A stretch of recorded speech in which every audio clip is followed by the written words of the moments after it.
सरकार बनी और सुप्रीम कोर्ट में, द रियल कोर्ट में, the highest court of the country, there also we won and it was a decisive victory both ways. Remember, Supreme Court में एक petition भी गया था प्रशांत भूषण, यशवंत सिंह और अरुण शूरी का 21 फरवरी 2019. इसमें सुप्रीम कोर्ट ने इस डेट में इस रिव्यू पिटीशन को खारिज किया था और सुप्रीम कोर्ट ने बहुत स्पष्ट रूप से कहा था कि जो लोग महत्वपूर्ण जिम्मेदारी पर होते हैं, जो लोग महत्वपूर्ण पॉलिटिकल व्यक्तित्व होते हैं, कहीं ना कहीं बोलने से पहले उनको 100 बार सोचना चाहिए और उसके बाद कंप्लेंट करना चाहिए, उसके बाद इस प्रकार के पिटीशंस डालने चाहिए. और एक शब्द का प्रयोग किया था सुप्रीम कोर्ट ने, आपको याद होगा कि रोविंग एंड फिशिंग एक्सरसाइज, ये जो unnecessary roving and fishing exercise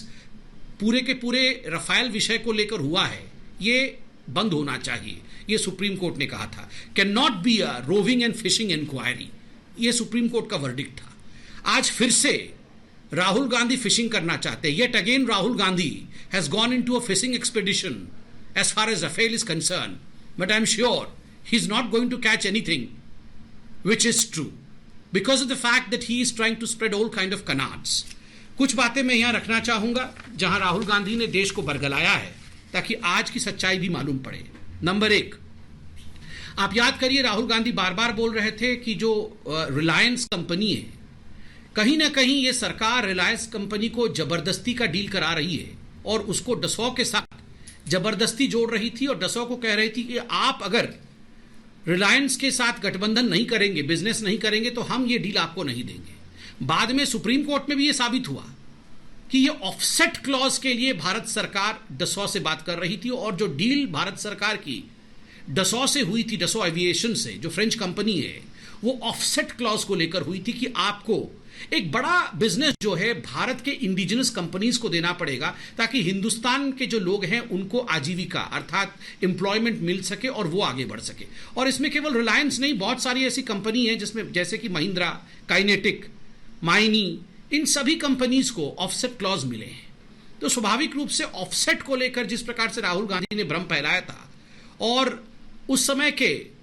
France के राष्ट्राध्यक्ष होलांड के नाम को भी उन्होंने रखा था और होलांड साहब ने उस समय कहा था, और मैं कोट भी करता हूं, उन्होंने कॉन्ट्रडिक्ट किया था कि I am unaware of any pressure to choose Reliance as the offset partner. उस समय फ्रेंच प्रेसिडेंट ने स्पष्ट शब्दों में कहा था कि वो अनअवेयर है कि कहीं ना कहीं प्रेशर डाला गया है रिलायंस को चूज करने के लिए ऑफसेट पार्टनर के रूप में. ये बात स्पष्ट हुई थी. ठीक उसी प्रकार जो दूसरा झूठ राहुल गांधी जी ने कहा था कि जो मिनिस्ट्री ऑफ डिफेंस के अंदर कुछ ऑफिसर हैं, उन ऑफिसर्स ने सजेस्ट किया था कि ये डील ठीक नहीं है, मगर उनके ऊपर दबाव डाल करके कहीं ना कहीं उनके साथ अन्याय करके उन्हें छुट्टी पर इत्यादि भेज करके इस डील को पारित किया गया. बाद में उसी ऑफिसर ने सामने आके सच्चाई रखा और कहा कि मैं तो कैम्ब्रिज में अध्ययन करने के लिए गया था और स्टडी लीव पहले से ही मुझे सैंक्शन हो चुका था. तो ये दूसरी झूठ भी एक तरह से औंधे मुंह राहुल गांधी जी का गिर पड़ता है.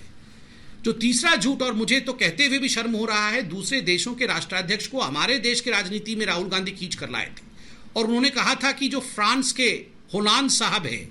उन्होंने ये क्लेम किया है कि मोदी जी, एक मुझे कहते हुए बड़ा दुख हो रहा, अफसोस हो रहा है, उन्होंने कहा था कि मोदी जी ने इसमें चोरी की है. ये फ्रांस के होलांद ने कहा है, फ्रांस के राष्ट्राध्यक्ष ने कहा है. और इस पूरे विषय में तुरंत एक बहुत बड़ा अप्रोर हुआ, पूरे विश्व में अप्रोर हुआ, क्योंकि दो देशों के बीच का मामला था. होलांद साहब खुद सामने आते हैं और फ्रांस का गवर्नमेंट जो है, फ्रांस की गवर्नमेंट सामने आकर इस पर जस्टिफिकेशन देकर कहती है हमने इस प्रकार की कोई बात राहुल गांधी से न कही है, न किसी और एजेंसी से हमने इस प्रकार की बात कही है. ये स्पष्ट रूप से होलांद साहब रखते हैं. और तो और फ्रांस की गवर्नमेंट यह भी कहती है ये जो ऑफसेट के अरेंजमेंट्स हैं, ये दो प्राइवेट कंपनी के बीच के अरेंजमेंट है. ये डसो के बीच में और जो इंडियन कंपनीज है, चाहे वो रिलायंस हो, चाहे महिंद्रा हो, चाहे काइनेटिक हो, उनके बीच में ये अरेंजमेंट है. इसमें किसी प्रकार का सरकारी दखलंदाज नहीं होता है, चाहे वो फ्रांस की सरकार की हो, चाहे वो मोदी जी की सरकार की हो. तो यह झूठ भी राहुल गांधी जी का सामने आ जाता है. आपको याद होगा पार्लियामेंट में एक नो कॉन्फिडेंस मोशन चल रहा था और उस नो कॉन्फिडेंस मोशन के समय राहुल गांधी जी ने कहा कि इमैनुअल मैक्रोन, फ्रांस के जो प्रेसिडेंट थे,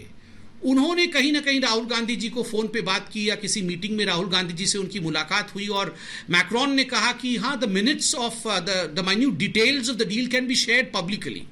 ये जो माइन्यूट डिटेल्स है डील की